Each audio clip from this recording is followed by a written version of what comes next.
Hola, ¿qué tal? Muy buenos días, bienvenidos a una emisión más de TN5 Matutino. Comenzamos con las informaciones.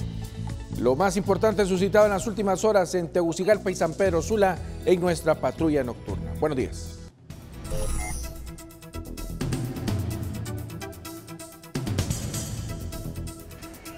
Una joven estudiante de la carrera de Química y Farmacia de la Universidad Nacional Autónoma de Honduras resultó afectada con graves heridas provocadas por un arma de fuego disparada por antisociales que se conducían en unas motocicletas.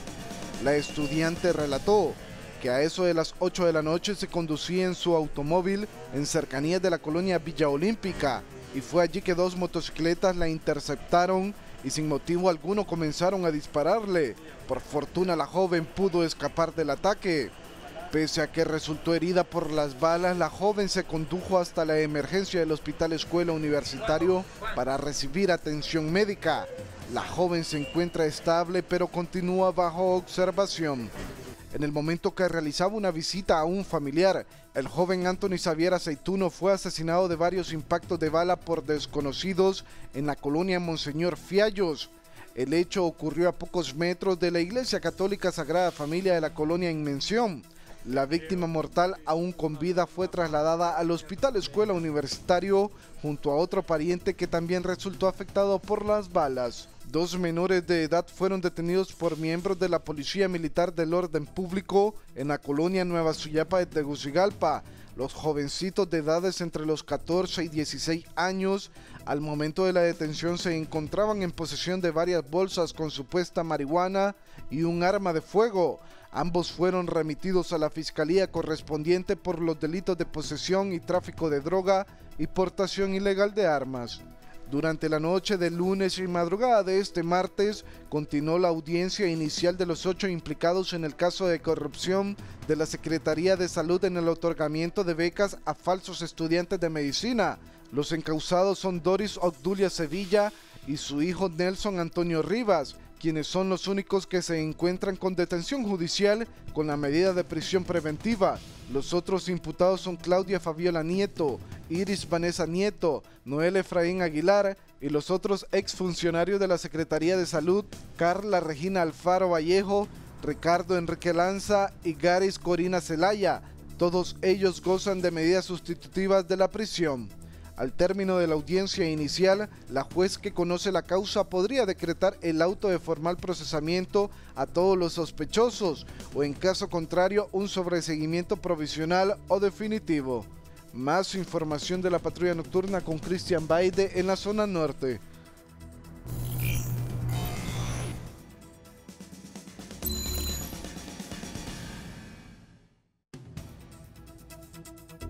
Muchas gracias, Roger. Buen día, Juan Carlos. Buen día, Ana.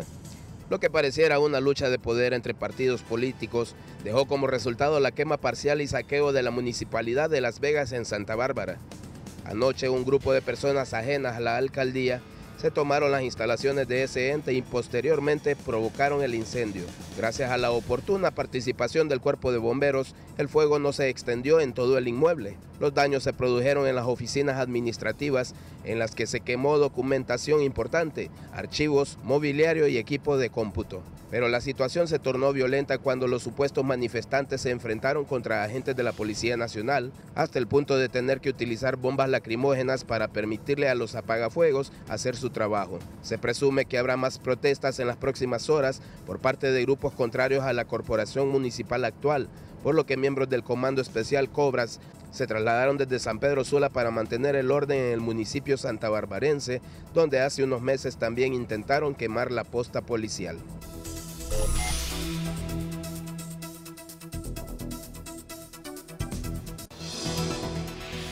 Autoridades de la Secretaría de Salud informaron la primera víctima mortal del dengue.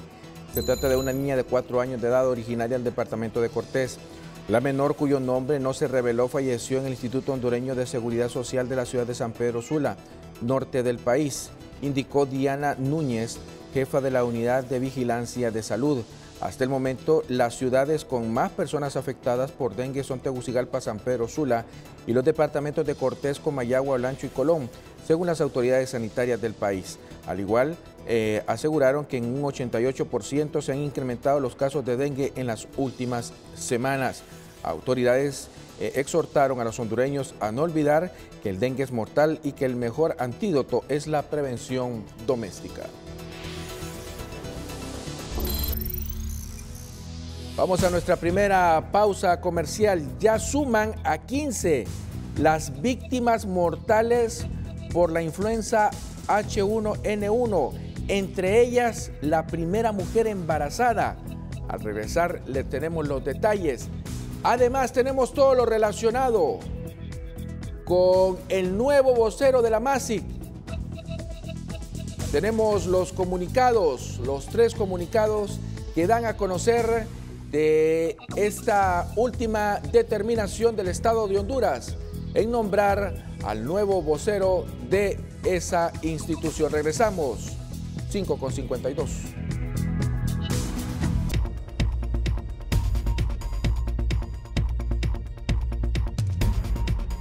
Gracias por estar con nosotros en este martes 19 de junio de 2018. A esta hora resaltamos: supuestos manifestantes incendian y saquean Municipalidad de Las Vegas, esto en Santa Bárbara.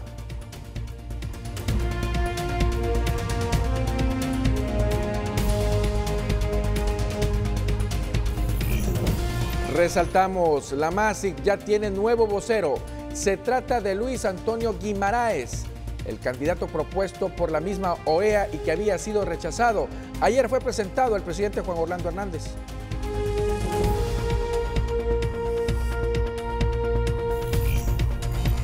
Resaltamos, hoy les presentamos las voces de los niños que piden ver a sus padres después que fueron separados por autoridades migratorias de los Estados Unidos.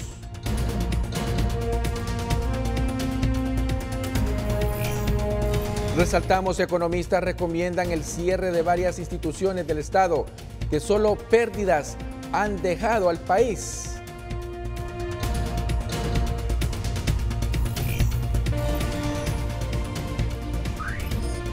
Nuevamente bienvenidos y gracias por estar con nosotros. Comenzamos con las informaciones. Más temprano en la patrulla nocturna, nuestro periodista Roger Rubio nos ha comentado sobre esto que ha pasado precisamente anoche. Y estamos hablando de la situación que vivió, la difícil, dura y crítica situación que vivió una estudiante de la Universidad Nacional Autónoma de Honduras. Aparentemente fue atacada y supuestamente por asaltarla. Esto fue lo que sucedió. Una joven estudiante de la carrera de Química y Farmacia de la Universidad Nacional Autónoma de Honduras resultó afectada con graves heridas provocadas por un arma de fuego disparada por antisociales que se conducían en unas motocicletas. La estudiante relató que a eso de las 8 de la noche se conducía en su automóvil en cercanías de la colonia Villa Olímpica y fue allí que 2 motocicletas la interceptaron y sin motivo alguno comenzaron a dispararle. Por fortuna la joven pudo escapar del ataque. Pese a que resultó herida por las balas, la joven se condujo hasta la emergencia del Hospital Escuela Universitario para recibir atención médica. La joven se encuentra estable pero continúa bajo observación.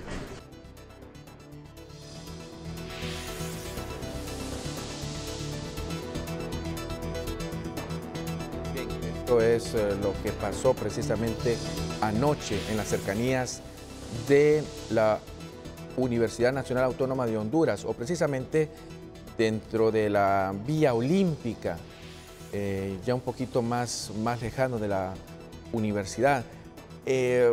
Estamos pendientes, más adelante les vamos a dar información sobre la situación de esta estudiante que, repito, fue atacada ayer cuando aparentemente retornaba del alma mater. Situación muy difícil y vaya, esperemos que el informe en esta ocasión de medicina del Hospital Escuela Universitario sea favorable para esta estudiante. En otras informaciones también ponemos al tanto sobre lo que precisamente nos informaban desde San Pedro Sula, y es sobre esto que pasó en Santa Bárbara. aparentemente habría sido provocado este incendio en la alcaldía de uno de los municipios más importantes de ese departamento. Esto fue lo que nos informaban más temprano. Lo que pareciera una lucha de poder entre partidos políticos dejó como resultado la quema parcial y saqueo de la municipalidad de Las Vegas en Santa Bárbara. Anoche un grupo de personas ajenas a la alcaldía se tomaron las instalaciones de ese ente y posteriormente provocaron el incendio. Gracias a la oportuna participación del cuerpo de bomberos, el fuego no se extendió en todo el inmueble. Los daños se produjeron en las oficinas administrativas, en las que se quemó documentación importante, archivos, mobiliario y equipo de cómputo. Pero la situación se tornó violenta cuando los supuestos manifestantes se enfrentaron contra agentes de la Policía Nacional, hasta el punto de tener que utilizar bombas lacrimógenas para permitirle a los apagafuegos hacer su trabajo. Se presume que habrá más protestas en las próximas horas por parte de grupos contrarios a la corporación municipal actual, por lo que miembros del Comando Especial Cobras se trasladaron desde San Pedro Sula para mantener el orden en el municipio santabarbarense, donde hace unos meses también intentaron quemar la posta policial. 6 de la mañana con 5 minutos. Déjenme informarles que ayer por la noche se dio a conocer ya que el Estado de Honduras aceptaba al nuevo vocero de la MASIC aquí en el país. Y esto después de una serie de reuniones que el propio presidente de la República, Juan Orlando Hernández, ha sostenido con altos funcionarios del gobierno de los Estados Unidos. Ya esta persona, el nuevo vocero de la MASIC, ya prácticamente pues estaría llegando al país en los próximos días. Ya esto es un hecho. El doctor Luis Antonio Marray Guimaraes, como nuevo vocero de la misión de apoyo contra la corrupción e impunidad en Honduras, MASIC. Vamos a darle lectura a los comunicados derivados de las diferentes reuniones que ha sostenido precisamente el presidente Juan Orlando Hernández en Washington. El primero es la reunión del secretario Pompeo con el presidente de Honduras, Juan Orlando Hernández. El Departamento de Estado ha dado a conocer este comunicado en las últimas horas. El secretario Pompeo se reunió hoy en Washington, es decir, ayer, con el presidente de Honduras, Juan Orlando Hernández. Allí hablaron de la manera de mejorar la seguridad regional, fortalecer las instituciones gubernamentales y combatir la corrupción. El secretario enfatizó la importancia de la misión de apoyo contra la corrupción y la impunidad en Honduras, MASIC, de la Organización de los Estados Americanos, y la necesidad urgente de nombrar a un nuevo director de este organismo para que pueda continuar funcionando eficazmente. Hablaron de los esfuerzos de Honduras para combatir el narcotráfico, desmantelar las redes de contrabando y disuadir la migración ilegal.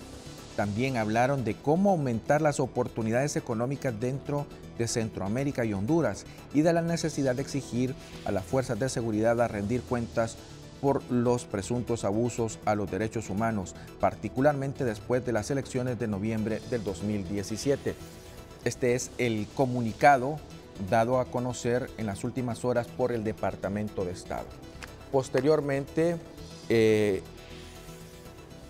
el Despacho de Comunicación y Estrategia de la Presidencia de la República da a conocer también el siguiente comunicado. El Gobierno de Honduras y la Secretaría General de la Organización de los Estados Americanos, OEA, han venido trabajando desde el mes de marzo los elementos técnicos y profesionales necesarios para robustecer y mejorar las capacidades de la misión de apoyo contra la corrupción y la impunidad en Honduras, MASIC.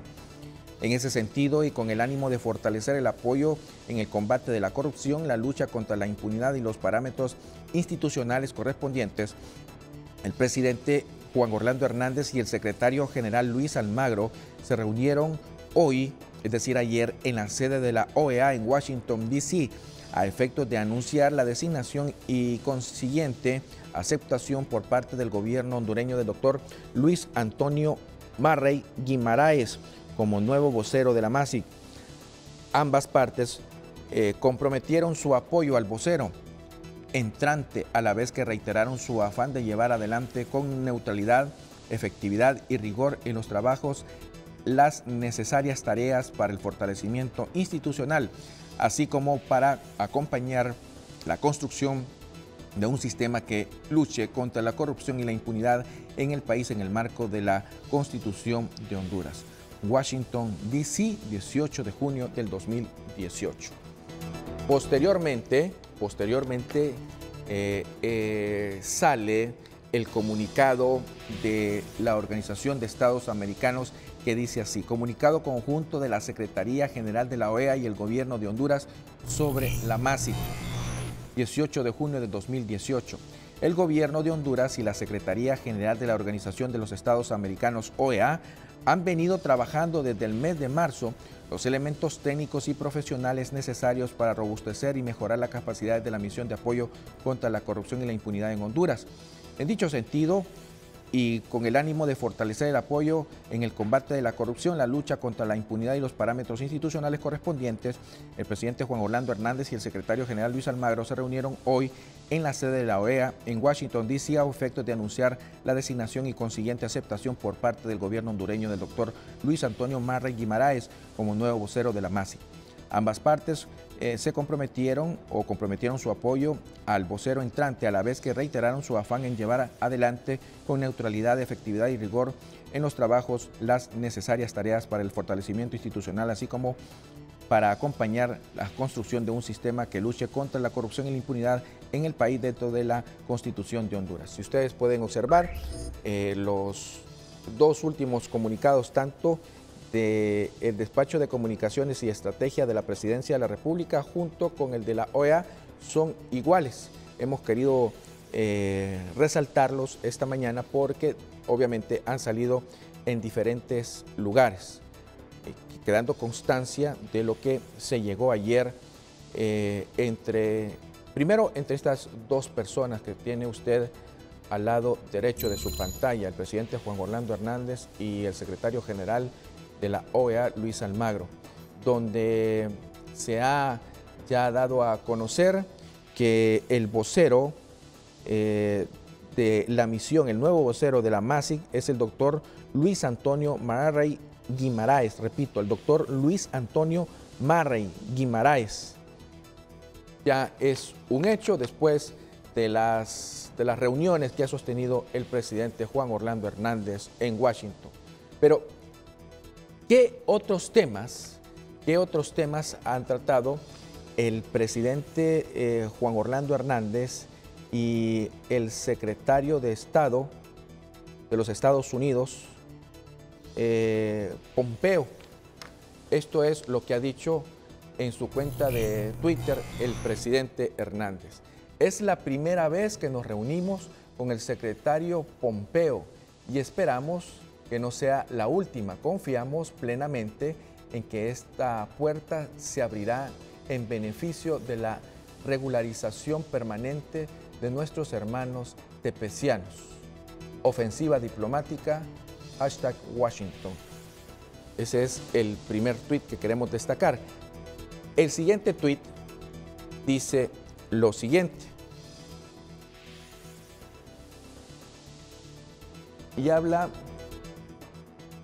el mandatario: manifesté, dice, mi preocupación al secretario Pompeo por la separación de familias en la frontera, misma que violenta el principio universal del interés superior del niño, así como el futuro de miles de tepecianos que merecen ser considerados para un estatus migratorio permanente.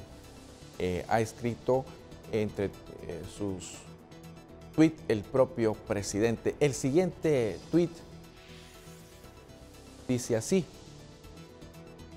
en materia de seguridad abordamos los nuevos retos que enfrenta la región y la necesidad de seguir trabajando de manera conjunta en la lucha contra el narcotráfico, las maras y las pandillas.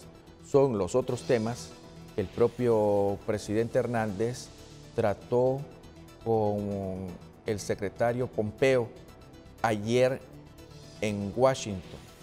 Y este tema de la separación de los padres de sus hijos es un tema que se ha convertido no solamente en interés de los países que se ven afectados, es decir, de los padres cuyas nacionalidades se ven afectadas, sino que también se ha convertido en un problema de Estado que se le ha convertido al presidente de los Estados Unidos, Donald Trump.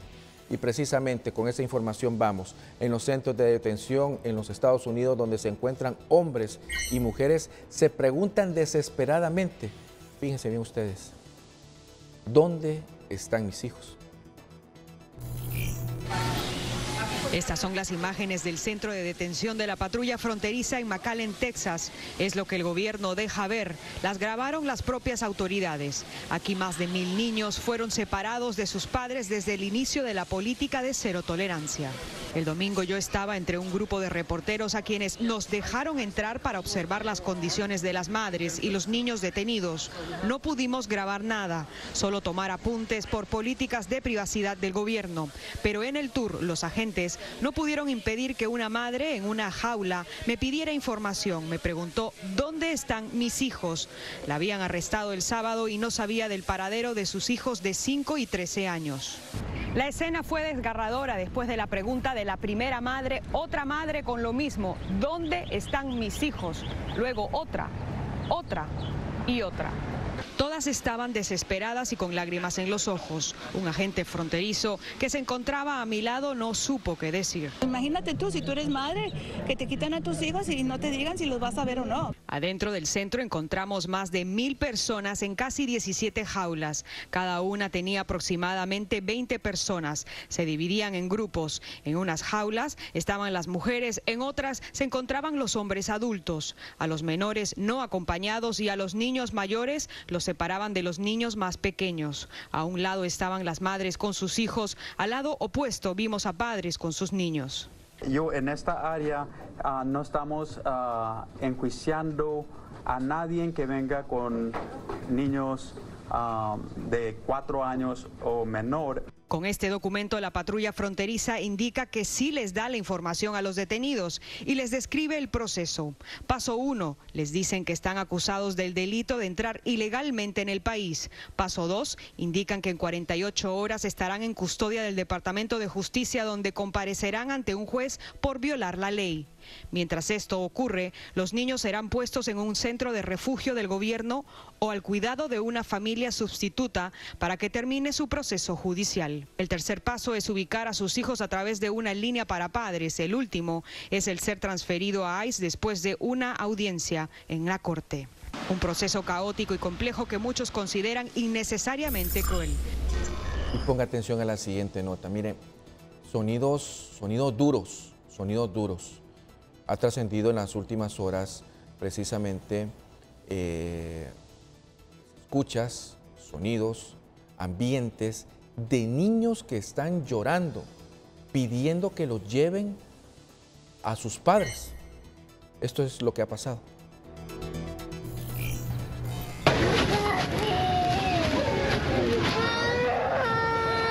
Este llanto agonizante pone en evidencia el sufrimiento que sienten los menores que son separados de sus familias en la frontera.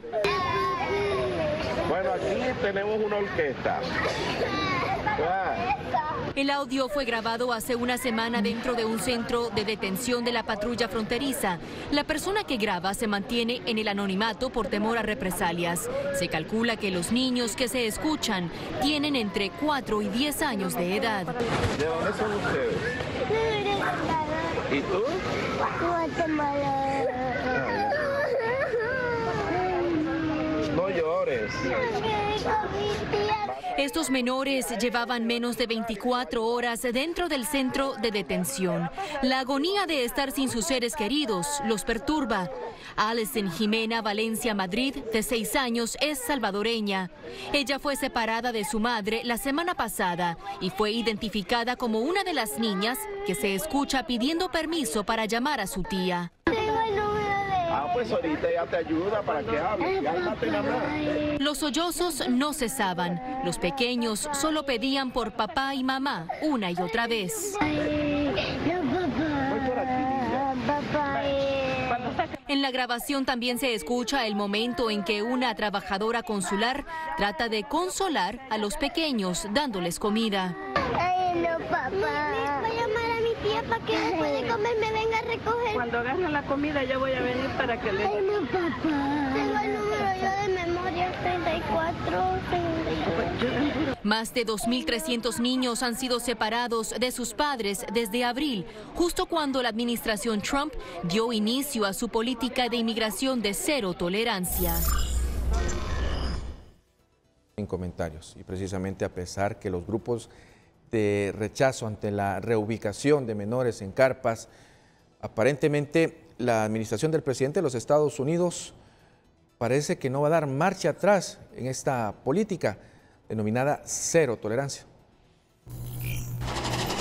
Este lugar de la localidad de Tornillo, Texas, está siendo habilitado con carpas para recibir a cientos de niños a quienes el gobierno separó de sus padres en la frontera. Muy poca información. Lo que sí sabemos es que ya hay entre 200 y 300 niños en esas tiendas de campaña en la mitad del desierto, evidentemente. Nosotros no sabemos cuáles sean las condiciones en las que están, no han permitido muy poquito acceso a ellos. Así lucen por dentro, cuentan con varias camas literas en cada una de las carpas, con un amplio comedor que compartirán decenas de niños a la vez, además de que tienen servicio médico para atender a los menores. Por fuera hay lo que aparenta ser una cancha de fútbol en un terreno desértico. Esta acción del gobierno federal ha sido criticada por los residentes de este pequeño poblado fronterizo de unas 2,000 personas cerca del Paso, Texas. Aquí estamos separados del Paso y todo, y para que los separen de los papás, así que los traigan hasta acá escondidos, y pues sí se mira que está mal. Este Día del Padre, muchos en lugar de celebrar participaron en una marcha para protestar. Esta administración de Trump tiene una política racista en contra de las comunidades inmigrantes. Encabezó la marcha el congresista demócrata y candidato al Senado federal Beto O'Rourke. Tenemos un proyecto de ley, una propuesta de ley para cambiar la ley para que no vamos a separar los hijos desde sus padres. Su contrincante, el senador Ted Cruz, defendió la separación de familias y culpó a los migrantes porque dijo, ellos ponen a su descendencia en peligro, e insistió en que pasaba lo mismo durante la administración Obama. Una de las principales preocupaciones es que este lugar se encuentra en medio de la nada, en un área completamente desértica, y las temperaturas son extremadamente elevadas.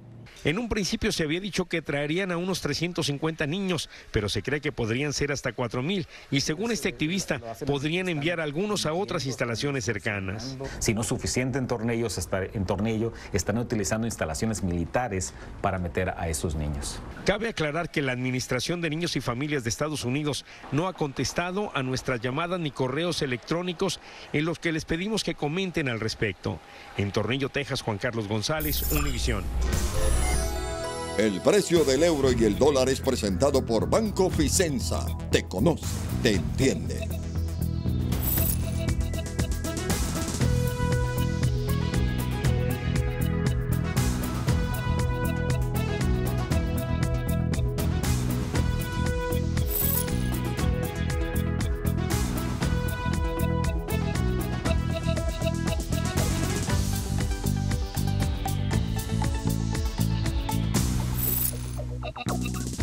El precio del euro y el dólar fue presentado por Banco Ficenza. Te conoce, te entiende.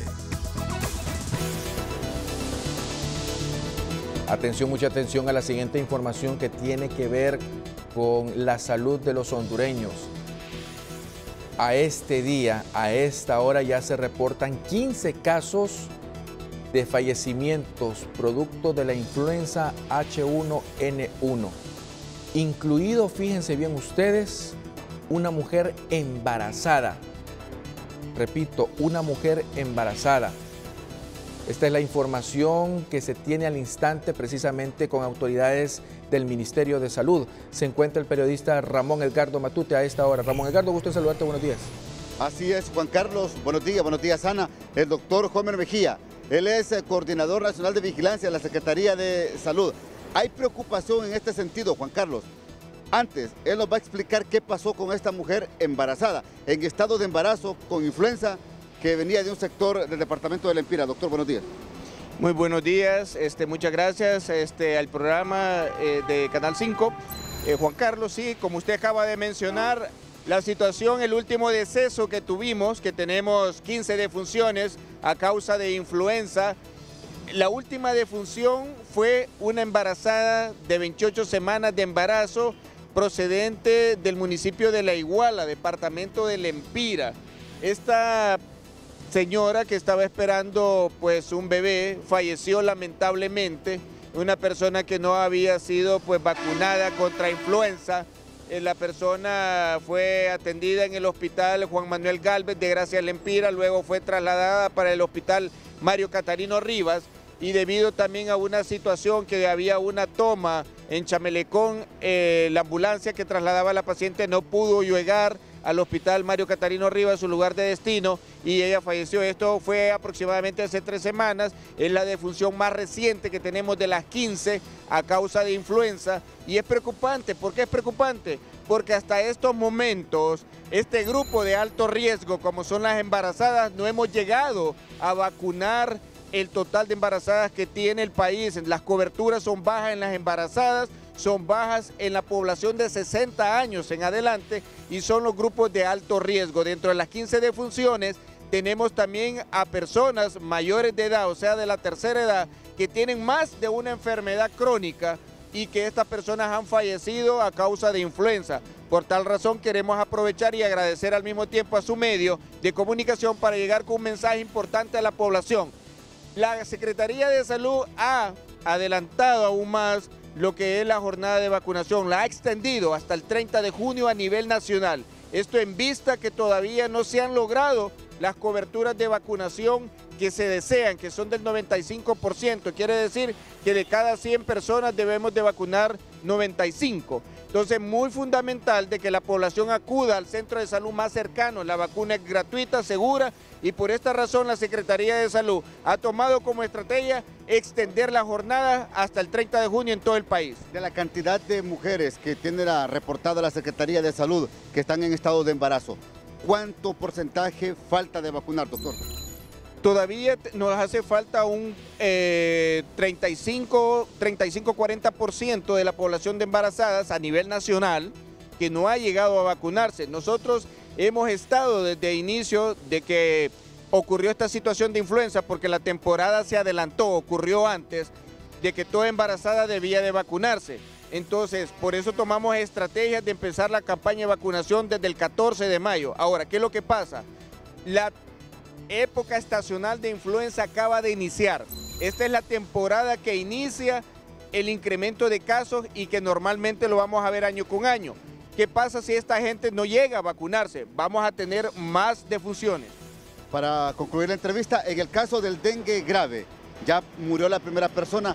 ¿Cuántos casos de dengue grave se reportan a nivel nacional en estos momentos y la zona más afectada, doctor? Sí, con esto de la situación también la Secretaría de Salud está trabajando con las medidas de prevención. Tenemos una defunción que es un caso de dengue grave procedente del departamento de Cortés. Ya tenemos la primera víctima a causa del dengue grave. Estamos ahorita monitoreando la situación. El mayor número de casos de dengue se encuentran en lo que es nuestra capital, Tegucigalpa, San Pedro Sula, el resto de municipios de Cortés. Tenemos el departamento de Lloro y Choluteca, que es donde normalmente tenemos el mayor número de casos. En estas zonas hay alerta, alerta sanitaria. En esta zona de Tegucigalpa todavía no lo llamamos como alerta, sino que lo estamos llamando a hacer un llamado de conciencia con las medidas de prevención a la población, y estamos trabajando con la Secretaría de Educación, la Secretaría de Salud, en una estrategia que se llama Casa Limpia, que esto es capacitar a los estudiantes en las medidas de prevención para que ellos en sus hogares apliquen estas actividades de prevención. Perfecto, gracias, doctor. ¿Cuántos casos de dengue grave? Así rápido, por favor. En este momento no tenemos la cifra actualizada, solo tenemos que hay una defunción por dengue grave, pero los casos van a ir incrementando en comparación del año pasado, porque el fenómeno de lluvia acaba de iniciar.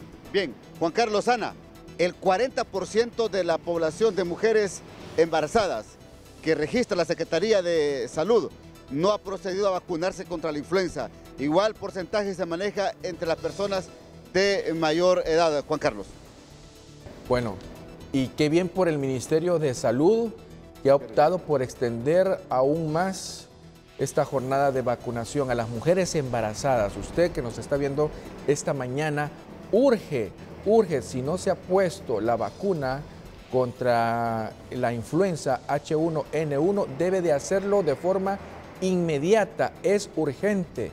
Ya se reporta el primer caso de fallecimiento de una mujer en periodo de gestación, de una hondureña. Esto sucedió, nos ha dicho el propio doctor Homer Mejía del Ministerio de Salud en Lempira, en el departamento de Lempira. El 40% de las mujeres embarazadas no se ha vacunado en contra de la influenza. Es urgente que usted lo haga.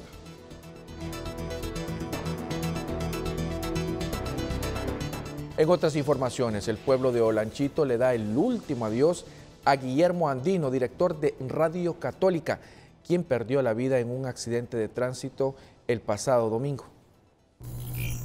Muy consternados se encuentran los feligreses de la Iglesia Católica y pueblo en general del municipio de Olanchito por la muerte del director de La Voz de San Jorge, Guillermo Andino, quien falleció en un accidente de tránsito ocurrido el domingo en horas de la tarde en la carretera que conduce de San Esteban Olancho hacia Bonito Oriental, departamento de Colón, donde también se transportaba el cura párroco Hugo Lemus y el camarógrafo de Canal 32, José Núñez, quienes fueron trasladados a la ciudad de La Ceiba y San Pedro Sula respectivamente por sus golpes múltiples que recibieron después de este aparatoso accidente. Sí, una noticia muy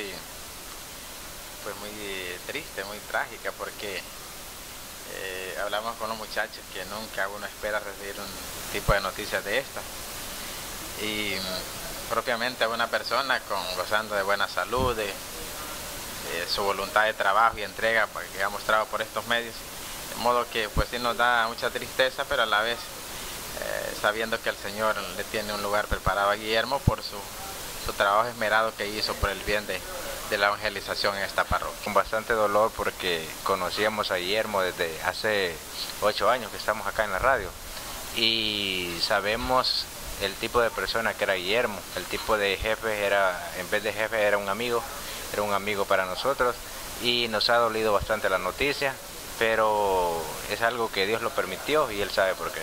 Desde Olanchito, Edgardo Rodríguez, Telenoticia. Y entre lágrimas, familiares y amigos sepultaron en el cementerio San Miguel Arcángel de Comayagüela los restos mortales de William Chong Wong, exministro de Finanzas.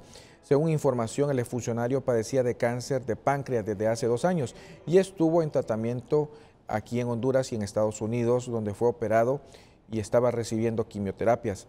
Antes del sepelio se realizó una misa de cuerpo presente en la Basílica Menor de Suyapa, en las cuales se destacaron las cualidades del exfuncionario Chong Wong.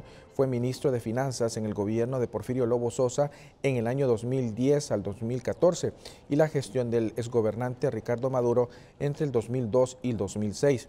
El exfuncionario figuró en la lista de 38 implicados en el sonado escándalo de corrupción denominado Caso Pandora.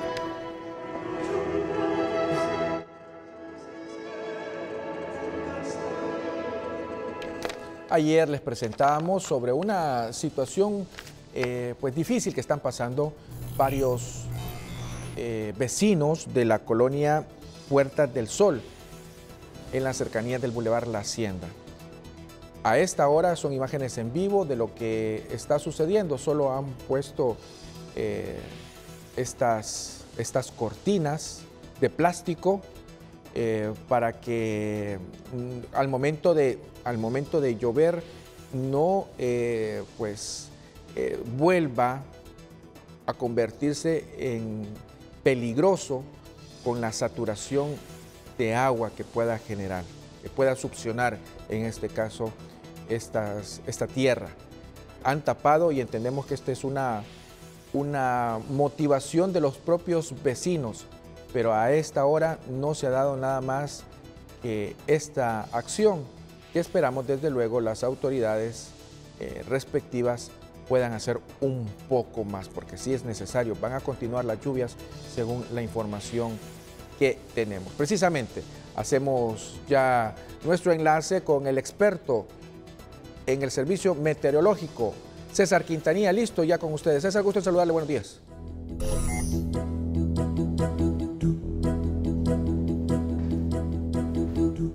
Hola, ¿qué tal? Feliz día, Juan Carlos. En efecto, las lluvias van a continuar, pero para esta jornada solo se concentran en 2 regiones. El resto del país estará seco y voy a explicarles por qué. Sin embargo, para el día de mañana la cosa cambia. Tenemos la zona intertropical. Para esta jornada descansa un poco, se repliega, y esto a consecuencia que pasó la onda tropical, se movió un sistema de inestabilidad, pero hay una nueva onda tropical que esta mañana está cruzando, ya va un poco adelante de Jamaica, y para esta jornada se aproximará a la parte este de Honduras y Nicaragua. Entonces, ahí se acumulará un poco de humedad en la región oriental, mientras asciende humedad a través del Salvador en los departamentos del occidente del país. Veamos las siguientes imágenes y ahí pues nos vamos a encontrar justamente con la humedad. Es poca humedad para esta jornada, de hecho tendremos una jornada bastante cálida y estable sobre el territorio nacional, mientras los mapas generadores de nubosidad nos ilustran de que tendremos un día con condiciones muy despejadas en el norte del país, algún nublado ocasional aquí en el centro, el resto con una condición muy estable. Y hacia el final de la tarde, pues en el mapa de lluvias vamos a ubicar justamente en los departamentos del occidente, los que colindan con El Salvador y Guatemala. Ahí hay posibilidades de lluvia, pero no son volúmenes tan altos. Lo mismo sucede en la región oriental, en el departamento del Paraíso, el sur de Olancho, se concentra humedad hacia el final de la tarde o 1 hora de la noche, pero nada más. El resto ustedes pueden ver totalmente seco para esta jornada. Y la situación cambia con la llegada de la onda tropical para el día miércoles. El oleaje también normal para esta jornada, tanto en el litoral Caribe como en el Pacífico. Vamos a ver la siguiente imagen que tiene que ver justamente con este caminito. Mire esta cantidad de basura que ha llegado en las últimas horas, y esto es cortesía del río Motagua y 27 municipios de Guatemala que siguen tirando basura al río Motagua. Este desemboca en el mar, llega al Golfo de Honduras y comienza a contaminar todos nuestros departamentos del litoral Caribe hondureño y el departamento insular Islas de la Bahía. Se sigue pues presionando a Guatemala para que se haga algo, porque no es posible que esta estela de contaminación continúe desembocando en nuestro Golfo y afectando pues todos los departamentos del norte de nuestro país. Es una verdadera pena. Finalmente quiero contarles que pues la NASA ha descubierto 3 planetas jóvenes a través del telescopio ALMA, que está instalado en Chile, en una zona de desierto. Pues ha descubierto una nueva estrella, y cuando se dice una nueva estrella es como nuestro Sol, que está siendo orbitada por 3 planetas recién formados, 3 planetas jóvenes, y estas son las imágenes de esa nueva estrella, de ese nuevo Sol que ha descubierto este telescopio poderoso que tiene en tierra la NASA y de nombre ALMA. Así que esa es la noticia más relevante en cuanto a la NASA se refiere. A todos, feliz mañana. Más adelante regreso con información de tránsito vehicular. A estar pendientes, por favor.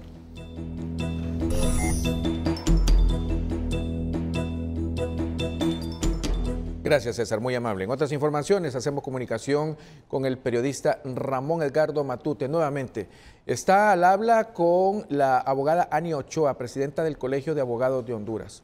Están experimentando cambios importantes dentro de esa institución, Ramón Edgardo. Entendemos que se ha procedido al despido de varios empleados de ese noble colegio. ¿De qué se trata y por qué, Ramón Edgardo? Gusto en saludarte. Buenos días nuevamente. Buenos días, Juan Carlos. La abogada Ani Ochoa, presidenta del Colegio de Abogados de Honduras. ¿Por qué está pasando la escoba al interior del Colegio de Abogados? Abogada, por favor, buenos días. Muy buenos días a toda la ciudadanía, licenciado, muchas gracias. Es importante que la ciudadanía y los 23.000 agremiados del Colegio de Abogados tengan la plena certeza que lo que se prometió es parte ya de un cumplimiento a casi 2 meses de haber entrado en la directiva que tiene la administración del Colegio de Abogados de Honduras. Llevamos ya algunas separaciones de personas que consideramos estaban en sus cargos de manera supernumeraria o sin mayores funciones, y es necesario la reducción de la planilla de personal y mejorar las finanzas del Colegio de Abogados. ¿Cuántas cancelaciones, abogada? con la reunión que precisamente la norma orgánica del Colegio de Abogados establece que es el primer lunes de cada mes. Al día de ayer fueron 7 personas que ya se contabilizan, que se han separado, pero obviamente respetando los derechos laborales de estas personas que habían sido contratadas con anterioridad. Sí se están analizando otros puestos de trabajo que son supernumerarios. Así es, sin duda que sí. Son más de 160 personas que habían estado nombradas a lo largo de varias administraciones en el Colegio de Abogados que consideramos que no son de utilidad. Algunos en algunos capítulos del interior del país no sustenta que puedan haber 4 o 5 personas nombradas, digamos, en el interior del país. Tampoco acá en Tegucigalpa 75 personas nombradas para una administración. Entonces podemos confirmar esta mañana, abogada Ani, que son 160 las cancelaciones que se pueden dar. No, son 160 personas las que han estado nombradas a nivel nacional. Sí. Recordemos que son 27 capítulos, más este capítulo central, que es el más grande, que tiene un sinnúmero de departamentos que son los que administran o mueven toda la parte administrativa a nivel nacional, y se requiere entonces de cierto personal, pero no de 160 personas. Ahora, el caso de aquellos incrementos jugosos que se dieron a algunos directivos y puestos claves y puestos de confianza en el Colegio de Abogados de Honduras, ¿cómo se está analizando esto?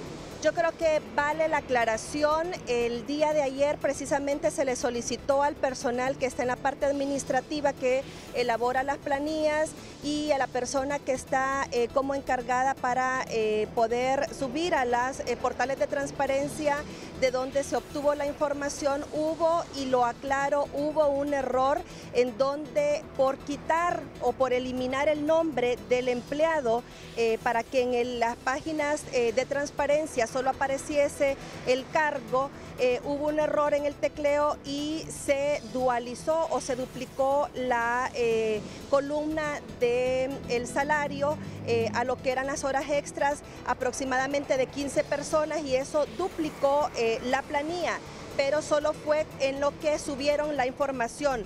La planilla pagada y autorizada por lo que es el administrador y firmada por el anterior presidente, no se pagaron esos salarios que menciona la noticia del día de ayer.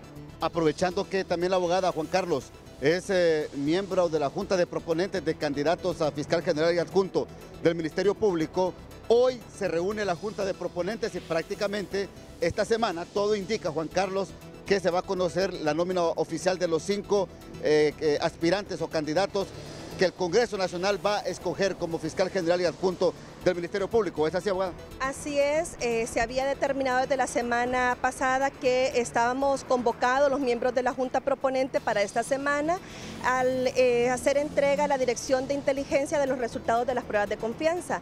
Tenemos entonces ya jornadas programadas para esta semana y esperando que podamos culminar lo que es la evaluación de los expedientes tras el recibimiento de estos resultados para poder cumplir esa obligación que tenemos de enviar la nómina de 5 profesionales al Congreso Nacional de la República.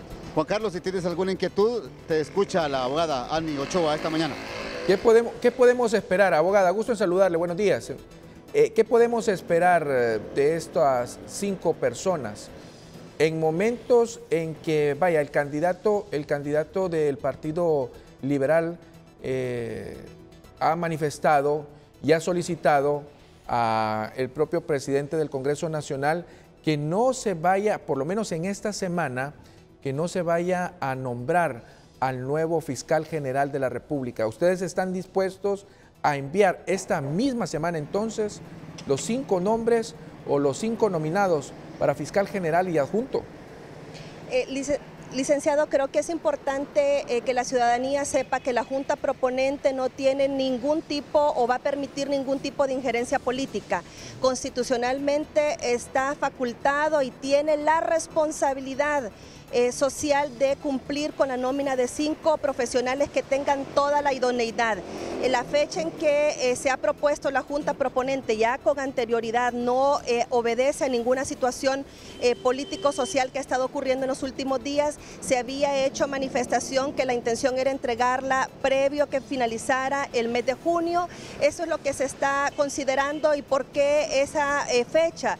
porque así también tendrán el tiempo oportuno los honorables miembros del Congreso Nacional para valorar y tener el análisis correspondiente para que en la fecha que establece la Constitución se pueda elegir los nuevos representantes del Ministerio Público.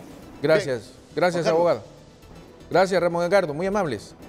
Buenos días. Buenos días.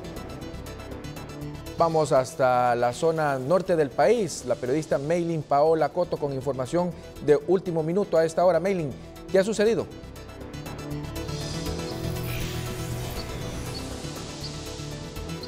Muy buenos días, Juan Carlos, y es que me encuentro en las afueras de Residencial Los Naranjos, como usted puede observar, porque al interior se ha dado un incendio en una bodega que está a la par de una casa de habitación. No se nos ha permitido el ingreso porque es una residencial, es una zona privada, nos han manifestado los guardias de seguridad, pero según el informe del Cuerpo de Bomberos, el incendio se dio en una bodega a la par de una casa de habitación de la propietaria de esta vivienda, es doña Rosa Roque. En esa bodega pues había cosas almacenadas que ya no se utilizaban, al mismo tiempo también había electrodomésticos como ser lavadora, aire acondicionado y otros. Según lo que se nos ha informado el Cuerpo de Bomberos, hasta el momento se desconoce la causa del siniestro. Están investigando si pudo ser algún cortocircuito, pero hasta los momentos ellos no pueden decir si se trató de eso o no. Eso sucedió hace un par de horas. Ya el Cuerpo de Bomberos logró controlar el mismo y evitar que se pasara a la vivienda, ya que estaba justamente a la par de la casa, pues esta bodega. Afortunadamente solo es un incendio estructural, no hubo daños a ninguno de los habitantes, ya que sucedió en horas de la madrugada, ya cuando las personas pues estaban durmiendo, aproximadamente entre 4:30 a 5, pues se dio este incendio aquí en Residencial Los Naranjos en San Pedro Sula, en una pequeña bodega a la par de una vivienda. Solo daños materiales, es un incendio estructural y hasta los momentos está en investigación lo que lo provocó. Esto es lo que le puedo informar, pues nosotros no pudimos ingresar debido a que es una zona privada, según lo que nos han manifestado los guardias de seguridad. Vuelvo con usted. Gracias, Maylin. En otras informaciones, en el sector económico, precisamente economistas opinan que empresas estatales que provocan pérdidas a las finanzas públicas del país deberían de cerrar o buscar acuerdos de financiamiento privado. La sección económica es presentada por Maxi Despensa. Será difícil que empresas estatales como el SANA, ahora en manos municipales, la NE y Hondutel, puedan recuperarse financieramente. Es mucha la inversión pública, pero la mayoría de recursos es para pagar burocracia. Según el FOSDE, lo que procede es su cierre o una alianza pública-privada. La misma politización de las empresas, estamos hablando también de altos índices de corrupción que se da y la misma burocracia en estas instituciones absorben una gran cantidad de recursos. Es entonces que si nosotros vemos el historial que se tiene de estas empresas públicas, el rescate prácticamente es una ilusión, el rescate es imposible darse y por ende y a pesar de todo que queramos tener esa estrategia de recuperación, prácticamente es el cierre que se esperaría y fragmentar la empresa pública y privatizarla al final de todo. Ya la NE tiene fideicomisos con inversión privada, pero el peso del gasto corriente es aún enorme para la estatal. Además que los contratos de compra de energía, principalmente la solar, es oneroso, oscila entre 18 a 19 centavos de dólar el kilovatio. Mire, en primer lugar, poniendo las personas adecuadas. Que no tengan, que sean más técnicos, que sean lo menos políticos posible, que no se llenen de paracaidistas ni políticos, que no se llene tampoco se llene de superempleados, que realmente se tengan los costos adecuados para estas empresas y además de eso que el gobierno los dé libertad para que ellos puedan utilizar los recursos que generan para invertirlos, no para gasto corriente. De acuerdo a informes oficiales, las pérdidas en estas empresas son considerables. El SANA reportó solo en el 2017 pérdidas por el orden de los 155 millones de lempiras. La NE anualmente reporta pérdidas por más de 2.000 millones de lempiras. Y Hondutel, a mayo de este año, ya reporta pérdidas por 103 millones de lempiras. El Fondo Monetario Internacional pide monitoreo a estas estatales. El Fondo Monetario fue uno de los que, con ese modelo de liberalización, privatización y desregulación, fue el que nos metió en este lío, y prácticamente ellos fueron los que nos recetaron, nos obligaron a imponer de que las empresas públicas deberían de hacer, de que el Estado no es un buen administrador, cuando el administrador son los malos administradores, no el Estado en sí. Ramón Matute, Telenoticias. La sección económica fue presentada por Maxi Despensa. Días atrás se ha levantado una controversia provocada por una pérdida aparentemente de varias camisas del Club Deportivo Motagua. Esto en una aduana de Honduras. Según la información que se tenía en su momento por parte de altos directivos del Club Deportivo Motagua de Honduras, estas habían sido sustraídas. Ellos tenían pensado hacer en su momento un lanzamiento oficial de la nueva playera de las Águilas. Esto ha ocasionado que autoridades del gobierno hayan hecho una investigación exhaustiva de dónde estaban estas camisas, cómo fue que se perdieron. Y es que se dieron cuenta que se habían extraviado porque en las mismas redes sociales se dijo de que las camisas ya estaban y que las nuevas playeras se iban a presentar precisamente en su oportunidad. Tenemos comunicación en estos instantes con la licenciada Eni Bautista. Ella es comisionada presidente de la Comisión de Reforma del Sistema Aduanero y Operadores de Comercio, COPRISAO. Licenciada, gusto en saludarle, buenos días. ¿Han concluido estas investigaciones y cuáles han sido las conclusiones?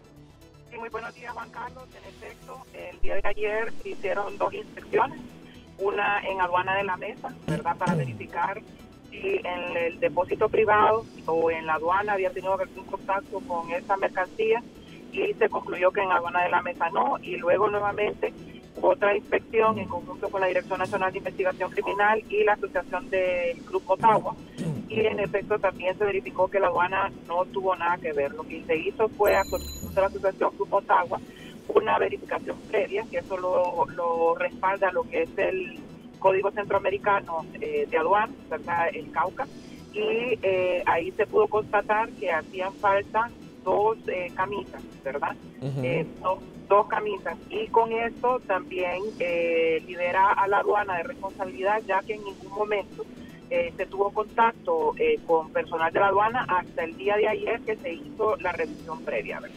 ¿Y quién sustrajo entonces esas camisas? ¿Dónde están? Todavía eso está en investigación. Tuvo que ser en el depósito privado o en el tránsito de San Pedro Sula a Tegucigalpa, ¿verdad? En esos momentos todos esos depósitos tienen cámaras, ¿verdad? O sea que ahí se puede ver cómo lo recibe el transportista y cómo lo entrega el transportista inclusive. ¿Se exime de responsabilidad entonces en esta ocasión? Exime de responsabilidad a la aduana. Sí. Ajá. Bien, gracias por esa información, licenciada, muy amable. Ok, feliz día, salud. Bien, así las cosas. Se han perdido 2 camisas del Club Deportivo Motagua que serían presentadas próximamente. A saber quién las tendrá. ¿Ah? Vamos a una pausa comercial, regresamos, tenemos importante información. Venimos con los deportes.